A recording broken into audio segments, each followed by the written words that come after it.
Hello everyone, आप सभी का आपके चहेते चैनल में स्वागत है जिसका नाम है expert the mathematics mini problem expert solution. तो चलो देखो, हमने डिफरेंशियल इक्वेशन को स्टार्ट किया था। कैलकुलस का ये आपका लास्ट चैप्टर है और इसमें से हमारे 2 लेक्चर्स हो चुके थे, जिसमें फर्स्ट लेक्चर में हमने देखा order and degree of differential equation क्या होता है, कैसे फाइंड करना है, एंड सेकेंड लेक्चर में हमने देखा फॉर्मेशन ऑफ डिफरेंशियल इक्वेशन कैसे करना है। तो यहाँ पे फॉर्मेशन ऑफ डिफरेंशियल इक्वेशन का जो थ्योरेटिकल पार्ट है, यानी कि थ्योरेटिकल क्वेश्चंस है, आज हम उसको टैकल करेंगे। तो आज के पूरे लेक्चर्स में हम थ्योरेटिकल प्रॉब्लम्स भी देखने वाले हैं, वैरायटी ऑफ प्रॉब्लम्स है। मैंने आपको पहले भी बताया था कि कांस्टेंट हमें एलिमिनेट करने होते हैं और 2 टाइप के कांस्टेंट्स होते हैं, इनडिफिनाइट कांस्टेंट एंड डिफिनाइट कांस्टेंट। तो हम कौन से कांस्टेंट को एलिमिनेट करते हैं? तो इनडिफिनाइट कांस्टेंट को। तो अब जो आर्टिकल मैंने वहाँ पे आपको थ्योरी में समझाया था वो अब हम इस प्रॉब्लम से देखेंगे। तो यहाँ पे देखो, आपके सामने कुछ थ्योरेटिकल प्रॉब्लम्स है, तो हम 1 बाय 1 करके इन्हें सॉल्व करेंगे। सम प्रॉब्लम्स जो है उसे मैं सॉल्व करके दूंगा एंड रिमेनिंग जो प्रॉब्लम्स है उसे आपको सॉल्व करना पड़ेगा, ताकि आपकी भी अच्छे से क्या हो सके, प्रैक्टिस हो सके। लेकिन अगर आपको सॉल्व करने में कोई भी दिक्कत या परेशानी आती है या आप उसे नहीं सॉल्व कर सकते, तो आप मुझे कमेंट में लिख सकते हो, उसका सोल्यूशन भी मैं आपको सेंड करूंगा। तो चलो देखो यहाँ पे अच्छे से, जो फर्स्ट आपका प्रॉब्लम है, क्या है first problem? Form the differential equations of, हमें इन सभी के डिफरेंशियल इक्वेशंस को ऑब्टेन करना है। क्या है? Family of circles above the x axis and touching the x axis at origin. तो सबसे पहले यहाँ पे कॉन्सेंट्रेट करो, आपको क्या करना है, सर्कल पता होना चाहिए। तो कैसे सर्कल से? अबोव द एक्स एक्सिस, आपका circle above the x axis है and touching the x axis, x axis को टच भी करता है एट द ओरिजिन। तो कॉन्सेप्ट को समझो, सर्कल तो आपका हो चुका है, तो आपको अच्छे से क्या होगा, पता होगा। ये आपका वाई एक्सिस है, ये आपका एक्स एक्सिस है। आपको क्या करना है, सर्कल ड्रॉ करना है जो एक्स एक्सिस के अबोव है। अबोव है मतलब यहाँ ऊपर होगा, ओके।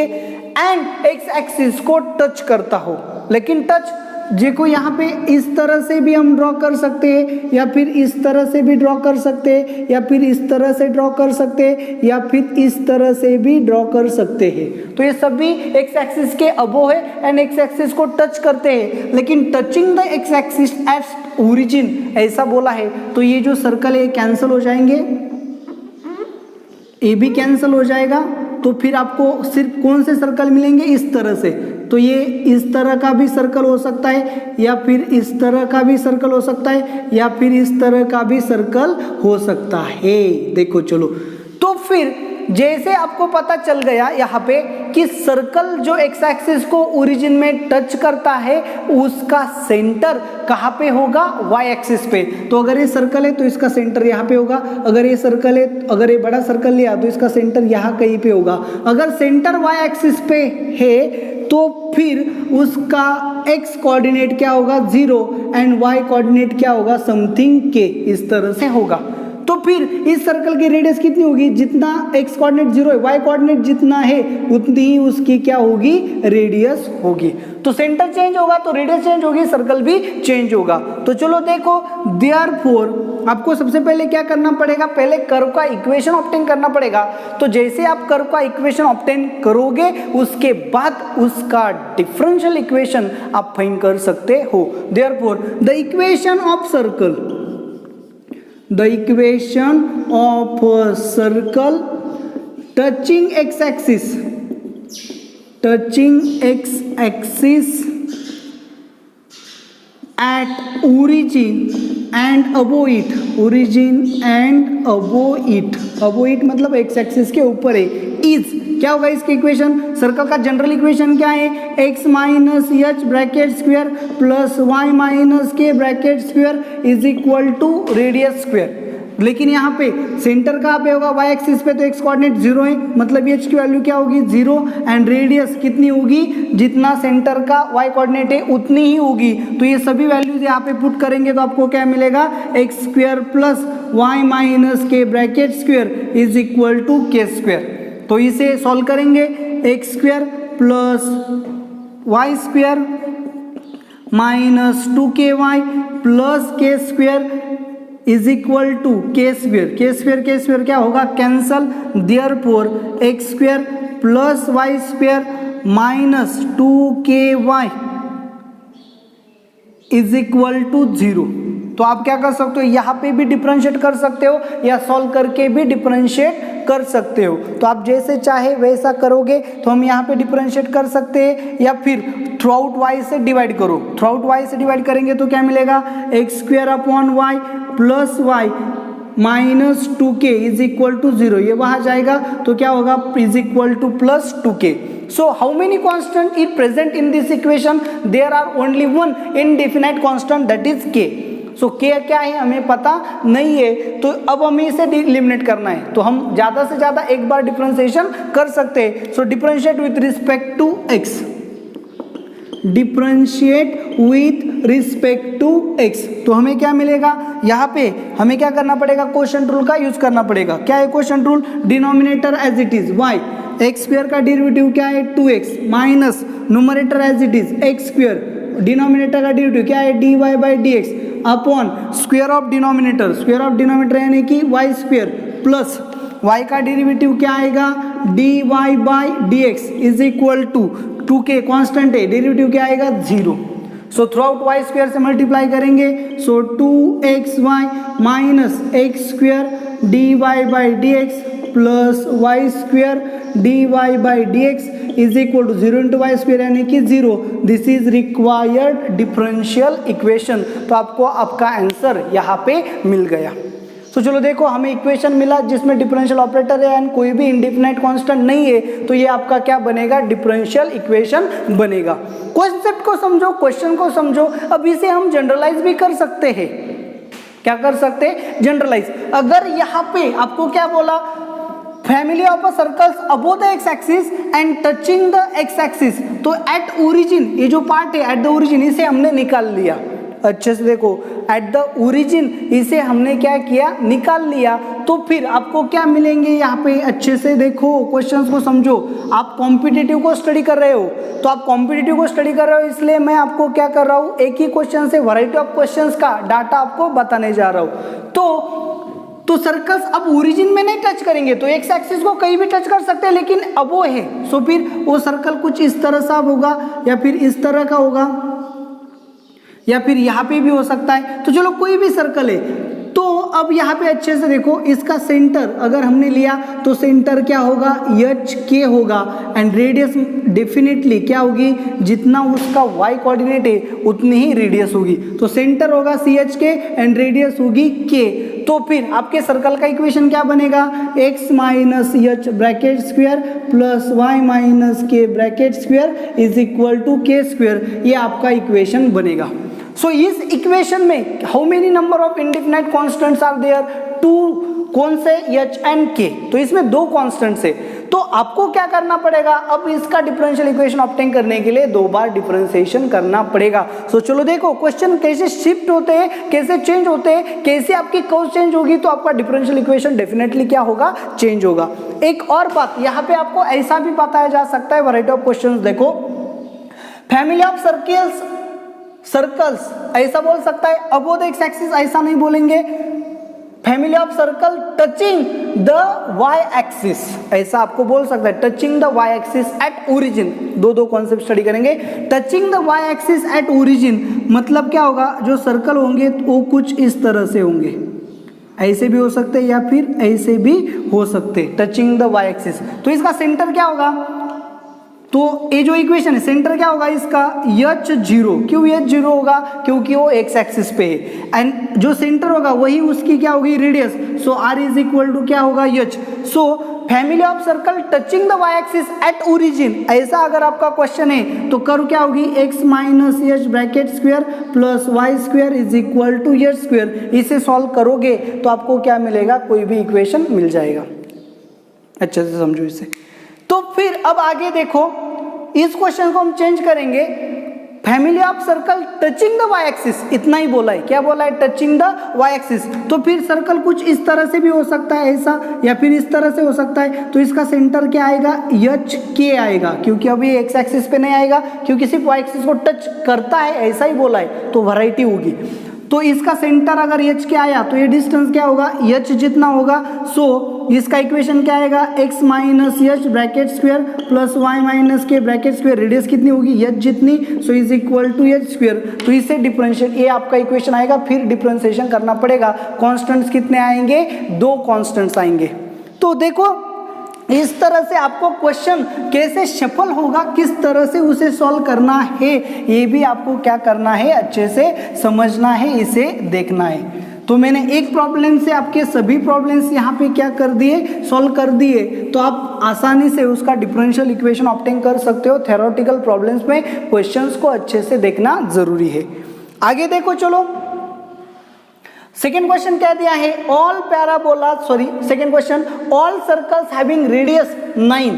तो आपको सर्कल की रेडियस दी गई है 9 एंड सेंटर एट एच के। तो सर्कल का इक्वेशन क्या होगा, सर्कल का इक्वेशन होगा x minus h bracket square plus y minus k bracket square is equal to r square. आर की वैल्यू 9 दी है, मतलब क्या आएगा 81। अच्छे से देखो 81 क्या है, डेफिनाइट कांस्टेंट है, इसे हमें एलिमिनेट करने की जरूरत नहीं। अगर होता है तो कोई बात नहीं, लेकिन हम उसे एलिमिनेट करने की कोशिश नहीं करेंगे। तो फिर यहाँ पे कॉन्स्टेंट्स कितने आ गए, h एंड k, ऐसे 2 कॉन्स्टेंट्स आ गए। तो फिर आपको इसे 2 बार डिफरेंशिएट करना पड़ेगा, तभी डिफरेंशियल इक्वेशन आपको ऑब्टेन। नेक्स्ट प्रॉब्लम चलो देखो, थर्ड नंबर का क्या है, all parabolas having length of latus rectum 4a। अच्छे से देखो, लेंथ ऑफ लेटस रेक्टम क्या दिया है 4a and axis is parallel to x axis. तो पैराबोला आपको ऐसा ड्रॉ करना है। चलो पैराबोला ड्रॉ करेंगे। सबसे पहले ये आपका एक्स एक्सिस है, ये आपका वाई एक्सिस है, ये आपका कोऑर्डिनेट ग्राफ हो गया। पैराबोला का एक्सिस क्या है, पैरेलल टू एक्स एक्सिस। या तो ऐसा हो सकता है या फिर ऐसा हो सकता है, कहाँ पे भी हो सकता है, ओके, और कोई बात नहीं। लेकिन उसकी जो लेंथ ऑफ लेटस रेक्टम है ना, ये क्या दी गई है, 4a कांस्टेंट दी गई है। तो पैराबोला कैसा होगा, अच्छे से देखो, ऐसा हो सकता है, ऐसा हो सकता है, ऐसा हो सकता है, लेकिन इसकी जो विड्थ है, ये विड्थ क्या होगी, कांस्टेंट होगी। क्यों कांस्टेंट होगी, क्योंकि इसकी लेटस रेक्टम जो है वो कांस्टेंट है, लेटस रेक्टम चेंज नहीं होने वाली। मतलब देखो अच्छे से, अगर मैंने यहाँ पे ऐसा पैराबोला लिया, तो अगर इसकी लेटस रेक्टम क्या है 4a, तो मैं यहाँ पे इस तरह का पैराबोला नहीं ले सकता, क्योंकि इसकी लेटस रेक्टम अब 4a नहीं होगी। अच्छे से समझो इसे। तो फिर पैराबोला की जो साइज है, ये साइज क्या रहेगी, कांस्टेंट रहेगी। पैराबोला की साइज जो है वो क्या रहेगी, कांस्टेंट, क्योंकि उसकी लेटस रेक्टम क्या है, फिक्स्ड 4a जितनी। लेकिन उसका जो वर्टेक्स है, इसे हम क्या बोलते हैं, वर्टेक्स। तो ये वर्टेक्स क्या होगा, चेंज, वर्टेक्स क्या होगा, चेंज। लेकिन वहां पे भी उसकी लाइन क्या है, पैरेलल टू वाई एक्सिस।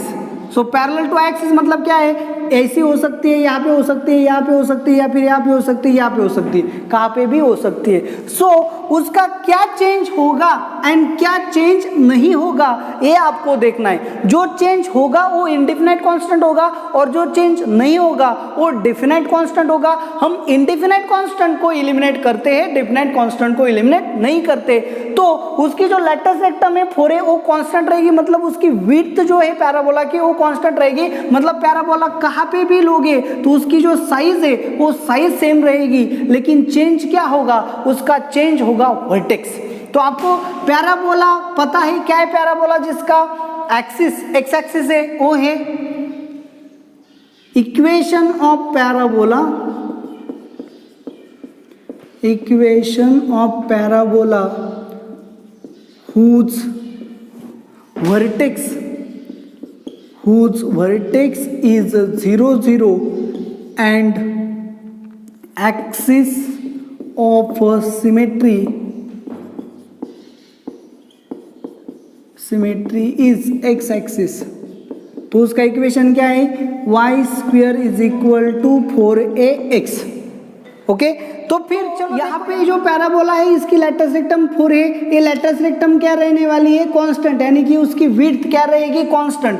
अब इसका वर्टेक्स क्या है 0 0, लेकिन हमारा जो वर्टेक्स है वो क्या हो रहा है, चेंज हो रहा है, क्योंकि लाइन एक्सिस जो है वो पैरेलल टू एक्स एक्सिस है, तो एक्सिस मूव होगा तो वर्टेक्स भी चेंज होगा। देयरफॉर रिक्वायर्ड इक्वेशन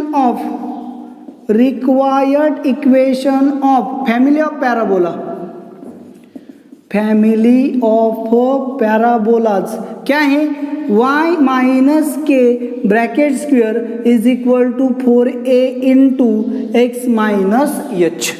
अच्छा देखो उसका वर्टेक्स जो है वो चेंज होगा, वर्टेक्स मतलब एच के चेंज होगा, लेकिन लेटस रेक्टम क्या है 4a। अब यहाँ पे अच्छे से ध्यान दो, यहाँ पे के आपका क्या है, के आपका क्या है, के आपका इंडिफिनाइट कांस्टेंट है, एच आपका इंडिफिनाइट कांस्टेंट है, लेकिन ए 4a आपका क्या है डेफिनेट कांस्टेंट है, क्योंकि विड्थ ऑफ पैराबोला चेंज नहीं होने वाली।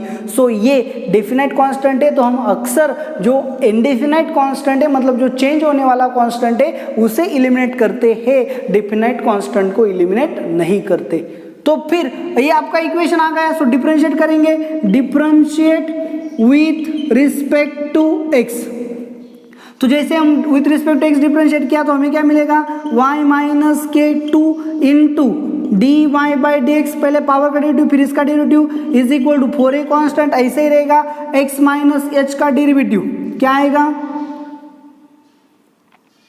x माइनस एच का डेरिवेटिव आएगा 1। सो आपका क्या आ गया 2y minus k into d y by d x is equal to 4a, 2 आ जाके डिवाइड होगा, so y minus k is equal to, अच्छे से देखो 4a upon 2 d y by d x, 2 से डिवाइड किया मतलब 2a upon d y by d x ऐसा मिलेगा।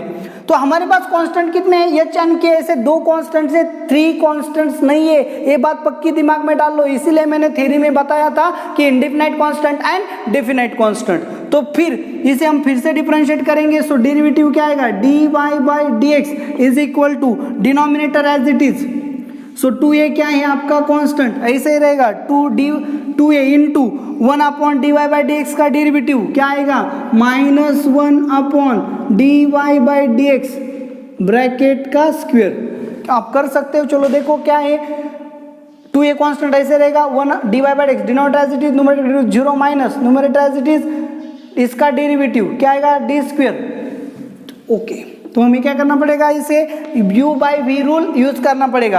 क्यों, क्योंकि 2a कांस्टेंट है, so 1 upon d y by d x, तो क्या आएगा 2a constant, denominator as it is d y by d x into numerator का डेरिवेटिव 1 मतलब 0 माइनस 1 एज इट इज, इसका डेरिवेटिव क्या आएगा d square y by d x square upon इसका square मतलब क्या आएगा d y by d x bracket का square. So 0 into something 0, minus से मल्टीप्लाई करेंगे, यह मल्टीप्लाई होगा, so d y by d x into d y by d x का स्क्वायर मतलब d y by d x का cube is equal to minus 2a into d square y by d x square. यहाँ आएगा तो आपको क्या मिलेगा 2a into d square y by d x square plus d y by d x bracket का cube is equal to 0। This is required differential equation. तो questions को कैसे टैकल करना है यहाँ पे आपको मैंने बहुत ही डिटेल में समझाया। तो चलो देखो आगे, तो यहाँ पे देखो 4th नंबर का जो क्वेश्चन है क्या है, all parabolas whose axis is x axis. अच्छा देखो, all parabolas whose axis is x axis. अब यहाँ पे अच्छे से देखो, ये आपका पैराबोला है, अब यहाँ पे एक्स एक्सिस, तो यहाँ पे भी एक्स एक्सिस हो सकता है, उसकी विड्थ जो है वो भी चेंज हो सकती है। वर्टेक्स देखो, ये वर्टेक्स है, ये आपका पैराबोला हो सकता है, ये भी आपका पैराबोला हो सकता है, ये भी आपका पैराबोला हो सकता है। एक्सिस तो एक्स एक्सिस ही है, तो वर्टेक्स भी चेंज हो सकता है, यहाँ पे हो सकता है, यहाँ पे हो सकता है, ओके ना। सो पैराबोला जो है उसका वर्टेक्स क्या हो सकता है, चेंज। वर्टेक्स मतलब क्या होता है एच के, ओके, लेकिन साथ ही साथ उसका क्या चेंज हो सकता है, विड्थ। विड्थ मतलब लेंथ ऑफ लेटस रेक्टम भी चेंज हो सकता है। सो ऐसे पैराबोला का इक्वेशन क्या आएगा, अब यहाँ पे देखो सेम टाइप से प्रॉब्लम फॉर्मुलेट करके दूंगा, एलिमिनेट आप करोगे उसे, अच्छे से देखो कैसे सॉल्व करना है। Equation of parabola whose vertex is 0 0 and axis is symmetry x axis is y square is equal to 4x। लेकिन 4a क्या है, अब इसकी लेटस रेक्टम है, लेटस रेक्टम के बारे में मैं कुछ भी बताया नहीं गया, मतलब उसकी साइज जो है, विड्थ जो है वो भी चेंज हो सकती है। तो फिर अब ये पैराबोला जो है उसका एक्सिस x एक्सिस है इस तरह से, तो x एक्सिस है मतलब उसका y कोऑर्डिनेट क्या होगा 0, सो h 0 उसका क्या होगा वर्टेक्स एंड उसकी साइज जो है वो साइज भी क्या हो सकती है, कम ज़्यादा हो सकती है। तो उसका इक्वेशन क्या आएगा, therefore equation of parabolas whose vertex is h0। ऐसा क्यों लिया, क्योंकि उनका एक्सिस एक्स एक्सिस बोला गया है, एक्स एक्सिस पे कोई भी पॉइंट लिया तो y कोऑर्डिनेट क्या होगा, 0। सो h0 उसका क्या हो गया, vertex. And variable latus rectum, variable latus rectum मतलब इसकी विड्थ क्या होगी, चेंज। मतलब ये 4a जो है ये क्या लेंथ ऑफ लैटस रेक्टम है, ए भी क्या हो रही है, चेंज। मतलब कम होगी ज्यादा होगी, मतलब ए भी चेंज होगा। मतलब इस प्रॉब्लम में अब ए जो है वो क्या है, इनडिफिनाइट कांस्टेंट है। Is y minus y square is equal to 4a into x. Actual equation क्या होता है उसे लिखेंगे, y minus k bracket square is equal to 4a into x minus h. So y square is equal to 4a into x, अच्छे से देखो, x minus H ऐसा आएगा। तो हम इसे पहले मल्टीप्लाई करेंगे। So y square is equal to 4ax minus 4ah इस तरह से आपको मिलेगा। तो यहाँ पे कितने कॉन्स्टेंट्स है, 2 कॉन्स्टेंट्स है। तो हम इसे डिफरेंशिएट करेंगे। जैसे हम डिफरेंशिएट करेंगे, differentiate with respect to x। So 2y into d y by d x is equal to 4a। क्या आ गया, 4a माइनस ए तो कॉन्स्टेंट, डेरिवेटिव क्या आएगा, 0। अब इसे डिवाइड किया 2 से तो आपको क्या मिलेगा, y d y by d x is equal to 2a। इसे फिर से डिफरेंशिएट किया तो क्या मिलेगा, first as it is y d square y by d x square plus second as it is d y by d x into y का derivative क्या आएगा, d y by d x is equal to 0। तो यहाँ पे हमने 2 बार differentiate क्यों किया ये समझना चाहिए, क्योंकि h एंड a 2 कॉन्स्टेंट्स है, इसलिए हमने 2 बार डिफरेंशिएट किया। तो आपको क्या मिलेगा, y d square y by d x square is equal to d y by d x bracket का square, okay, plus d y by d x bracket का square is equal to 0। This is required differential equation. ये आपका required क्या होगा, differential equation होगा। Okay, तो चलो देखो नेक्स्ट प्रॉब्लम क्या है, find the differential equation of family of lines having intercepts a and b on the coordinate axis। coordinate axis मतलब क्या, x axis and y axis।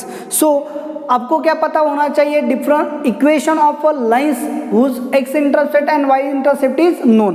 हम क्या करेंगे, चलो देखो यहाँ पे क्या देखेंगे, the equation of lines having x intercept and y intercept is क्या है, x upon x intercept plus y upon y intercept is equal to 1। ऐसा हमारा क्या है, इक्वेशन है, equation of line in double intercept form.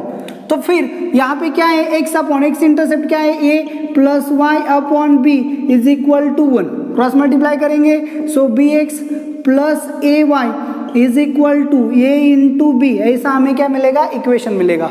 तो differentiate through out हम क्या करेंगे, a से डिवाइड करेंगे, थ्रू आउट क्या करेंगे, a से डिवाइड करेंगे। सो आपको क्या मिलेगा, b upon ax plus y is equal to, तो या फिर हम यहाँ पे b से थ्रू आउट मल्टीप्लाई करेंगे तो भी चलेगा, थ्रू आउट b से मल्टीप्लाई करेंगे तो आपको क्या मिलेगा, b upon ax plus y is equal to b। तो अब हम यहाँ पे डिफरेंशिएट करेंगे। सो आपके पास कितने कॉन्स्टेंट्स है, differentiate with respect to x, कितने कॉन्स्टेंट्स है, a एंड b ऐसे 2 कॉन्स्टेंट्स है, तो आप 2 बार डिफरेंशिएट कर सकते हो।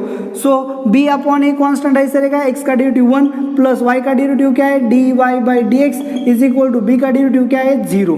तो आप इसे फिर से एक बार डिफरेंशिएट करोगे तो आपको क्या मिलेगा, dy बाई कांस्टेंट है, कांस्टेंट का डेरिवेटिव आएगा 0। So d square y by d x square is equal to 0। ये आपका क्या होगा, रिक्वायर्ड डिफरेंशियल इक्वेशन होगा। कांस्टेंट्स कितने हैं, 2, तो इसलिए 2 बार डिफरेंशिएट किया तो आपको क्या मिलेगा, d square y by d x square is equal to 0। तो आपका आंसर यहाँ पे आ जाएगा।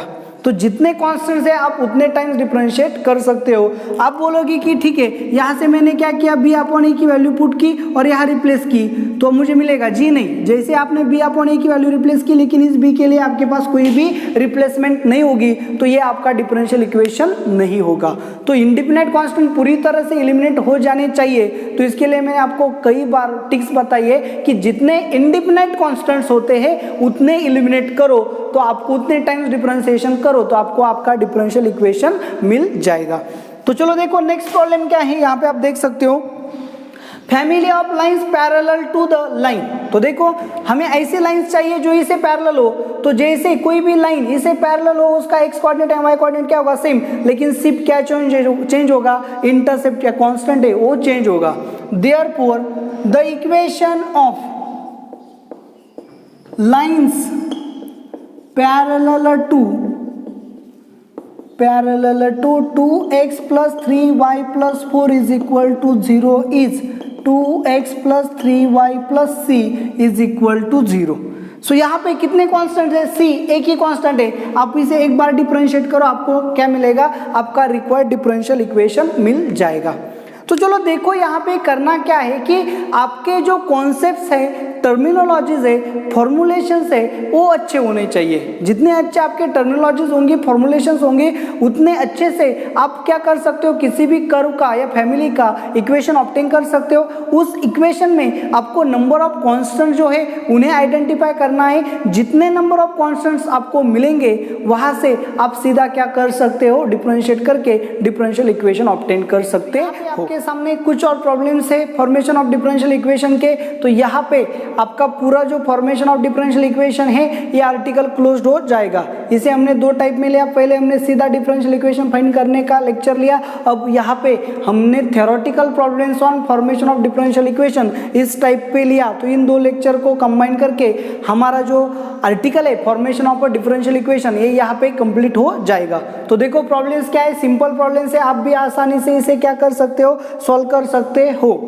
Find the differential equation of an ellipse whose major axis is twice the minor axis। सबसे पहले इक्वेशन ऑफ इलिप्स क्या है ये आपको पता होना चाहिए। So equation of ellipse is क्या, equation of ellipse x square upon A square plus y square upon B square is equal to 1। तो उन्होंने क्या दिया है, whose major axis, major axis मतलब क्या, a is equal to twice the minor axis, twice minor axis मतलब क्या, b, ऐसा आपको दिया है। So a is equal to 2b दिया है, यहाँ पे रिप्लेस करेंगे। सो a square is equal to 4b square होगा। तो जैसे आप यहाँ पे रिप्लेस करोगे आपको क्या मिलेगा, ये आपको क्या दिया है, क्वेश्चन में गिवन दिया है। So x square upon 4b square plus y square upon B square is equal to 1। यहाँ 4 से मल्टीप्लाई किया, यहाँ 4 से मल्टीप्लाई किया तो आपको क्या मिलेगा, x square plus 4y square is equal to 4b square, ऐसा आपको इक्वेशन मिलेगा। तो जैसे आपको इक्वेशन मिला तो आप इसे सॉल्व करोगे तो कितने कांस्टेंट्स है, यहाँ पे एक ही कांस्टेंट है। चलो देखो यहाँ पे दो कांस्टेंट्स है लेकिन उन्होंने कुछ तो रिलेशन दिया था उसका यूज किया तो हमें इक्वेशन में एक ही इंडिफिनाइट कांस्टेंट मिला, तो हम इसे एक ही बार डिफरेंशिएट करेंगे। तो आप यहाँ पे क्या करो, differentiate with respect to x करो तो आपको आपका आंसर मिल जाएगा। आगे चलो देखो second question, the rate of decay of a mass of a radioactive substance, rate of decay of a mass of radioactive substance मतलब क्या, रेट मतलब क्या होता है, d बाई डी टी, इसे क्या बोलते हैं हम, रेट। तो रेट ऑफ मास मतलब dm अपॉन dt ऐसा बोलेंगे, is k times it's mass at that time, is मतलब is equal to k times mass present at that time, मतलब आपको क्या दिया है, dm is equal to k M दिया है, फॉर्मेशन ऑफ डिफरेंशियल इक्वेशन बोला है, मतलब यही आपका डिफरेंशियल इक्वेशन होगा। तो आप थ्योरेटिकली कैसे लिखोगे, suppose m is equal to mass of substance present at time t, ऐसा लोगे। सो आपको क्या दिया है, रेट ऑफ डीके मतलब dm by dt is equal to k times मतलब k into mass at that time मतलब m, so dm by dt is equal to km, यही आपका डिफरेंशियल इक्वेशन बनेगा। सिर्फ आपको थ्योरेटिकली उसे लिखना है कि सपोज m क्या है, k क्या है वगैरह वगैरह। अब देखो थर्ड क्वेश्चन में क्या दिया है, अच्छे से देखो। A particle is moving along the x axis, particle moving along x axis है, मतलब पार्टिकल क्या है, मोशन में है अलोंग एक्स एक्सिस, यानी लीनियर मोशन में है। आगे देखो इट्स एक्सेलरेशन, तो चलो हम सबसे पहले क्या बोलेंगे, suppose x is displacement of a particle, displacement of a particle at a time t। चलो देखो therefore dx by dt is equal to क्या आएगा, velocity is equal to v, क्योंकि हमने x को क्या बोला, displacement, so rate of displacement क्या होता है, velocity. And dv by dt मतलब रेट ऑफ वेलोसिटी क्या होता है, एक्सेलरेशन होता है, ओके ना। सो v की वैल्यू क्या है, dx by dt, therefore d by dt into dx by dt, यहाँ पे v की वैल्यू पुट की, is equal to d square x by dt square, ये आपका क्या आ गया, एक्सेलरेशन। तो आपको क्या पता है, particle is moving along x axis, its acceleration at time t, its acceleration at time t मतलब क्या, given d square x upon d t square, मतलब acceleration at time t is proportional to its velocity at that time, velocity क्या है, d x by d t, ऐसा आपको given condition है। जैसे proportionality आएगी सो कुछ तो प्रोपोर्शनलिटी कांस्टेंट होगा, therefore d square x upon d t square is equal to k into d x by d t, therefore d square x by d t square minus k d x by d t is equal to 0, this is required differential equation, वही आपको पूछा गया है। तो देखो कितने symbols problem थे, किस तरह से इन्हें हैंडल करना है ये आपको मैंने बहुत डीपली बताया, वैरायटी ऑफ प्रॉब्लम्स आपके सामने रखे, एक प्रॉब्लम को लेके उसे जनरलाइज करके भी मैंने आपको यहाँ पे बताया। तो ये जो वीडियो है, ये वीडियो आपको कैसा लगा आप मुझे कमेंट करके ज़रूर बताएं। इस वीडियो के जल्दी ज़्यादा से ज़्यादा क्या करें, लाइक करना बिल्कुल भी ना भूलें, एंड अपना जो चैनल है सबका चहेता, इसे सब्सक्राइब करें। Thank you very much.